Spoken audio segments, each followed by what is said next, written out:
चोरी प्रकरणातील मुख्य आरोपी ताब्यात, सेलू पाथरी रोडवर स्थानिक गुन्हे शाखेची धडक कारवाई।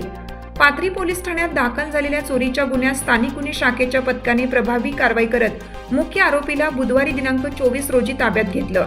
ही कारवाई सेलू पाथरी रोडवरील साखर कारखाना परिसरात करण्यात आली। पाथरी पोलीस ठाण्यात चोरीचा गुन्हा दाखल झाल्यानंतर पोलीस अधीक्षक रवींद्रसिंह परदेशी यांच्या मार्गदर्शनाखाली आणि अप्पर पोलीस अधीक्षक सूरज गुंजाळे यांच्या नेतृत्वाखाली स्थानिक गुन्हे शाखेचे पोलीस निरीक्षक विवेकानंद पाटील यांच्या मार्गदर्शनाखाली विशेष पथक नियुक्त करण्यात आलं होतं। या पथकात सहाय्यक पोलीस निरीक्षक जगताप, सहाय्यक पोलीस उपनिरीक्षक चट्टे तसेच पोलीस कर्मचारी केंद्रे, भुजबळ, सातपुते, सिद्धेश्वर चाटे, चव्हाण, नामदेव डुबे, ढवळे व राम पौळ यांचा समावेश होता। तपासादरम्यान विशाल वसंतराव दुधाटे राहणार ज्ञानेश्वर नगर पाथरी याने सदर चोरीचा गुन्हा केल्याचे निष्पन्न झाले। आरोपी सेलू पाथरी रोडवरील साखर कारखाना परिसरात वावरत असल्याची गोपनीय माहिती मिळाल्यानंतर स्थानिक गुन्हे शाखेच्या पथकाने सापळा रचून त्याला शिताफीने ताब्यात घेतलं।